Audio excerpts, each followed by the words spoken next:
Welcome to the Exponential Edge podcast with your host, Arya Salur. I'm excited to have you join me on this journey, exploring the forefront of technological advancements and innovation that will shape our future.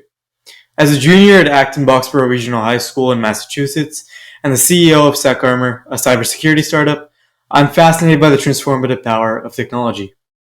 In this podcast, we'll dive deep into 5 key areas that are poised for exponential growth in the next decade. We'll be exploring the realms of cybersecurity, generative AI, sustainability and climate tech, biotech and human longevity, as well as the reshoring of manufacturing. And we'll also go over rising startups disrupting the marketplace. These topics and businesses hold immense potential to revolutionize our world and redefine the way we live, work, and interact. Each episode will feature insightful conversations with experts, thought leaders, and visionaries who are at the forefront of these fields. In just 30 minutes, our goal is to provide you with 5 signature nuggets of wisdom from our guests. These key takeaways will empower you with knowledge and help you stay ahead in an ever-evolving technological landscape. Without further ado, let's introduce our guest for this week.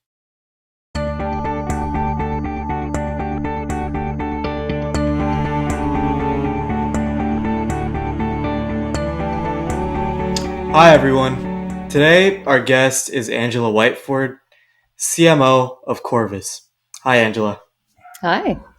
How's it going? Of course. So, first off, I just wanted to ask you if you could briefly give us a summary of your career thus far. Yeah, I've done a lot of different things. Maybe I'll start off with that. I've predominantly worked in the high-tech space. My background is I'm an electrical engineer. And so I've done a lot of different roles in this space. My first job out of college was a customer support engineer. I liked working with customers, so then I moved into a sales role. So I was a sales engineer. And then after graduate school, I went into more marketing and product management roles. Okay. And from a number sorry. Go ahead. Yeah, no, and just from a number of industries, I've kind of played in a lot of different spots in enterprise networking, telecommunications, fraud prevention, blockchain, robotics, and now cyber. Yep, we'll definitely get into that later. For sure. And I wanted to start off with just could you describe to us what Corvus does and what exactly they offer as products when it comes to cybersecurity? Yeah, it's interesting. So Corvus is an insurance company and they offer cyber insurance. And when I tell people, like friends and family, they're like, what? You can buy cyber insurance? Yes, you can. And so, in the day and age where we hear about data breaches and we hear about ransomware, you can actually buy insurance to help protect your companies. From small companies to big companies, everybody's impacted. And actually, sometimes medium and smaller size companies are bigger targets because they generally have less security in place. Yep. Mm-hmm. And what we do is we provide services that help recover the data, help recover the systems, notify your clients, potentially help with negotiating ransom, things like that. Mm-hmm. And it's great that you say that. I started like a year or two ago, my own little cybersecurity startup, and our goal was to help these small businesses and nonprofits who can't really afford cybersecurity at a professional level to just improve their networks and security in general, especially with ransomware, like you mentioned.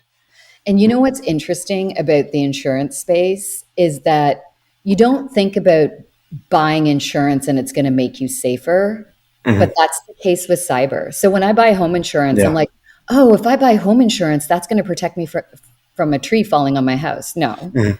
But when you buy cyber insurance, and it depends on the type you buy, but with us, for example, we're constantly monitoring your business and your perimeter and making recommendations to you on where you might have gaps that you need to secure up, or there might be new threats that are emerging, and how do we alert you to that and make security recommendations. So I just think cyber insurance in general is a different type of insurance that really helps businesses become safer when you buy it. Yep, definitely. And so I also wanted to talk about your journey, obviously from electrical engineering, and you kind of diverged from that and went into marketing and cybersecurity insurance in particular. So could you talk about, one, your journey from Queen's University in Canada native, to Sloan Business School at MIT, and then your transfer from electrical engineering to marketing. Yeah, it's funny. When you say it like that, for me, it's like it's obvious how electrical helped me. And I'll go into it a bit. It's at first I didn't want to do electrical engineering, but my parents are from India, and when they made recommendations on what type of education you can get, it's like, oh, you can be a doctor or you can be an engineer. And so I chose the engineering path, and I really like math and physics, so it made sense to me. From there, after a while, my brother, who's a big mentor of mine, was like, you really go get your MBA if you want to get into the engineering business is like something most people do. Exactly. And so he's like, you should really go get your MBA. And the big nerd that I am, I was like, well, if there's one place I want to go for my MBA, I want to go to MIT. And MIT had this great track, a startup track. So you get to learn the skills and you get to intern at startups and build those skills. So that was really helpful. And it was really at grad. Did you go through MIT Delta at all, or did you do anything with that? No, I'm not familiar with that, but I'm not sure if that's something new or if that's been around a long time, because I'm quite old. So I don't know exactly when it started. I just know the last podcast I did was in MIT Immersion Labs, and those founders they went through MIT Delta, which is kind of like an incubator or a startup competition, right? Yeah. So when I was there was the 50K competition, which is a startup competition. Yeah. Ours, basically in the MBA program, you could do what was called the startup track, and you do something called an entrepreneurship lab, so that you get matched up with a startup and then you do some work for them, real work for a startup. So I think what you're describing is the actual incubator of a startup versus us being business students supporting a startup. I'm sure potentially some of the business students in the MBA program might be partnering up with MIT Delta to support them, as an example. Yeah. But it was really interesting. The nice thing about the graduate program is we did something called a tech trek, where we went to the Nordic countries and looked at the mobile technology and infrastructure there, because a lot of the big companies, Nokia, Ericsson, for example, all are based in the Nordic countries. And that got me excited about mobile. So I did this trip. I thought that industry was doing some amazing work. And I decided, okay, I want to go work in mobile. And I actually decided I wanted to go work in mobile, and I wanted to work in Asia, because that was kind of the hot spot where the most advancements were happening. Yeah. And so, and this will come back to some of the things we'll talk about later. So I was sitting at a conference and I was talking to a gentleman, and he said, what do you want to do? And I said, I really want to work in mobile, and I really want to work in Asia. He turns to me and goes, oh, I know the country manager of Nortel who's based in Singapore. Why don't I set up an interview for you? Wow. And I'm not joking. It literally happened like that. I flew to Singapore, had the interview, was able to secure a job offer, and I was in Singapore for just over 2 years, working in the mobile industry, traveling to China, Indonesia, Philippines, and so forth. It was incredible.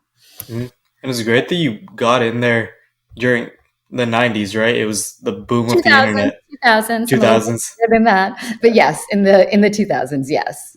And that's like the time the internet really took off. So you got into Nortel during that time, and recently you've got into blockchain, insurtech, and robotics with the boom of AI and all those categories as well. So you've been on the cutting edge technology wave for the past few decades. So could you talk about, obviously, since the podcast focuses on trends that are growing exponentially in the next decades, and you've been a part of that for the past few years, could you talk about what you think has the most potential growth in the next few decades? Yeah, and I've really experienced it in two companies in particular, but it kind of runs the gamut.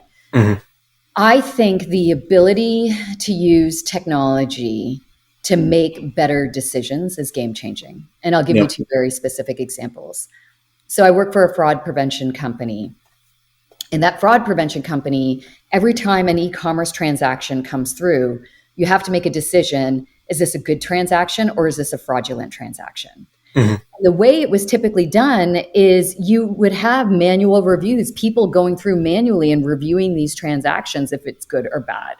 Yeah. Or you would have kind of rules-based approaches, like if it looks like this, or if it's a credit card from this country, or they're using a credit card from one country, but they're sitting in another country, which we all do when we travel, by the way, your card will be declined.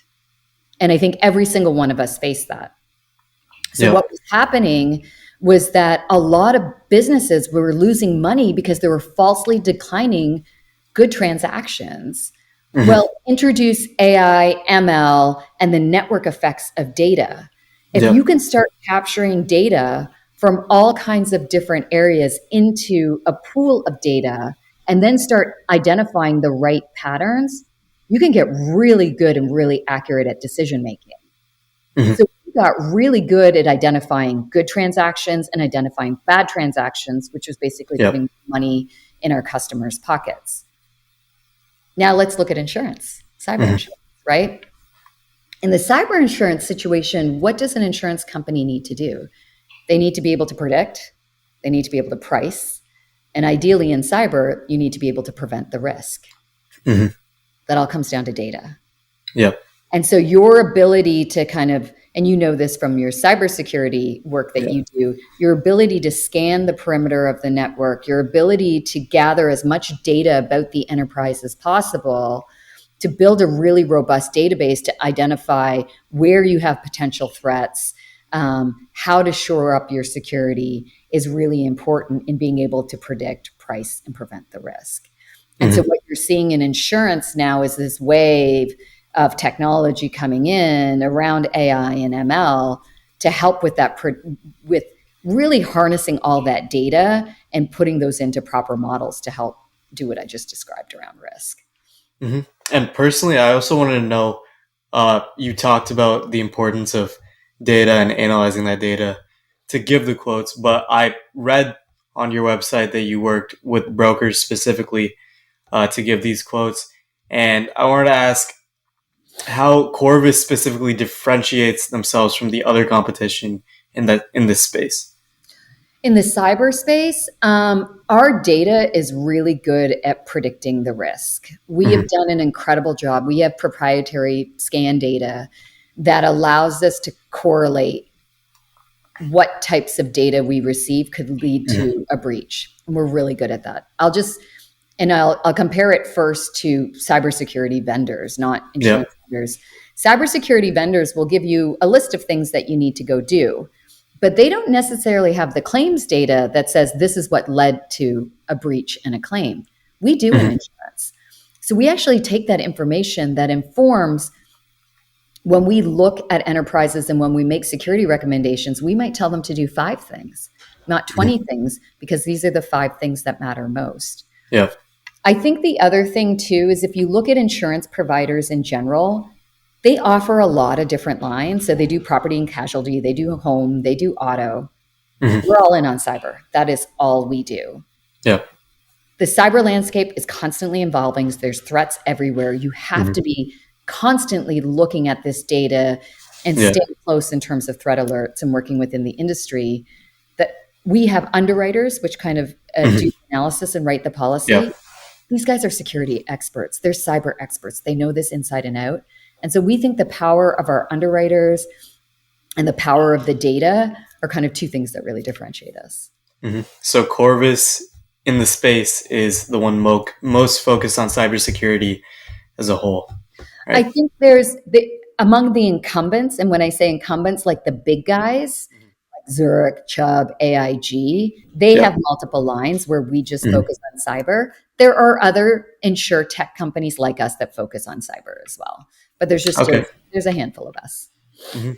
And you also have you've been through multiple exits in your career, like Starent, Berkshire Grey, and Corvus as well. So could you go through your company's culture and community, as well as the internal dynamics that maybe change when it's acquired or go public? Yeah. I'm just going through an acquisition right now, actually. So So what's interesting, let's talk about getting acquired first. I Mm-hmm. think the great things about getting acquired is you're likely going to make some money. So that's Yep. always good. Um, you have a level of stability. As a startup, you're always raising money and you don't want to run out of money. And so that's always something that's in the back of your mind. So when you get acquired, you have that stability that you have um, enough funding. Mm-hmm. I think the other thing is you just potentially, when you get acquired, you get access to more resources. The Yep. acquiring company might have, big teams or different systems and software that you can take advantage of that you couldn't afford as a startup. So I think that's great. Mm-hmm. I think the challenge is something that you talked about, which is just around culture. Yep. And so ideally, you want to have, if you're getting acquired by a company that has a complementary culture or has a lot of experience in integrating cultures, great. Mm-hmm. I think the challenge does come sometimes where the cultures are really different and Yeah. you're trying to integrate in, and that can be tough sometimes. Mm-hmm. So far in my experiences, it's gone very well, but Mm-hmm. that can be a bit of a challenge. If you go public, you don't have the culture issue because it's your culture, so you don't have to worry Yeah. about that. And in that scenario, you likely will make some money, but it's not guaranteed. And why Mm-hmm. is that? Because how much money you make depends on what the stock price is. Yep. And the challenge with the stock price in a public market is your stock price, you're evaluated against how well you forecast your financials, how well you hit them, and have you hit them in the way that you told the market you're going to hit them. Mm-hmm. And so there's that level of volatility and fluctuation when you're in the public markets that you just don't have in a startup. And so Yep. that's a little bit of the challenge when you're in a public market. And when you're a startup, that up and down, you can kind of hide. Nobody's seeing it. But Mm-hmm. you want to make sure that's all shored up and in good shape before you go into the public markets. Yep. Thank you for that. So, just transitioning a little bit to your marketing role. Um, you've been a CMO, or you are a CMO, and you've had marketing roles in a bunch of different companies. So, could you enlighten our audience? I know you focus primarily on B2B marketing. So, could you enlighten our audience on the strategies that you use in particular when it comes to that type of distribution? Yeah. And I think I've learned a lot having worked in a lot of different industries. It is really important in B2B to understand your audience, who's your customer, what type of channels do they go to for information, how do they make buying decisions, who do they consult within their company, who's involved in the buying decision. And that can be very different. It could look like one thing in telecommunications, it could look like another in insurance, it could look like another in e-commerce. And you've just got to really spend the time doing that. So, for example, in insurance, when communicating with brokers, they love email, they love PDFs. But maybe in other environments, they will love different types of platforms, or people are really engaged in LinkedIn, for example. And just understanding that buyer and understanding what makes sense, and then what type of assets to create, case studies versus video testimonials. Do people prefer video more? Do people prefer written more? Some good ways to do it is you just do different varieties of that and you test and you learn. So I think that's the biggest thing is, and I've seen other marketing folks kind of slip up on this, which is they build a playbook and then they take their playbook and they don't really adjust it as they go from place to place. And it is super important to spend the time and really understand your audience and the channels and so forth in B2B. Mm-hmm. How do you think marketing has evolved since when you got into it compared to now? Oh my gosh, you're going to laugh when I say it. AI. Yeah. Wow, that has really come into play. We were just doing a presentation about design, Mm-hmm. visual branding, Yeah. and how you can be so much faster and creative leveraging AI in your designs, leveraging it in how we communicate and being more efficient that way. I think that is one. I think two is just the channels have evolved, right? The old traditional channels of only going to events and conferences. By the way, that's still very important. We learned to Mm-hmm. do without it during COVID, but it's still very important, but there's a lot of other ways you can engage now, Yeah. right? And more intimate virtual settings, communities. I Mhm. think blockchain really, that just working in that space really shared with me or showed me the power of communities. They're so Yeah. strong in that industry. And I've actually, it's funny you mentioned that because I actually started using Dolly AI for some of my thumbnails for recent videos just to make it pop a little more. Yeah, yeah, it's amazing. I have so much more to learn there, but it's pretty Mhm. interesting. Yeah. And along with your marketing experience in B2B, you've also marketed in multiple geographies around the world, Europe, Asia, obviously US as well. So, are there any significant differences in marketing strategies that you use when marketing, say, here versus in Asia? Yeah, there's a couple of things. Just from I'll key off what we just talked about in terms of understanding platforms that you need to work with, and Hmm. what channels are more prevalent. Like simply in China, they use WeChat, right? So you Yeah. will be doing a lot of marketing off of WeChat. Hmm. And so just really understanding those differences is important. Huge cultural piece.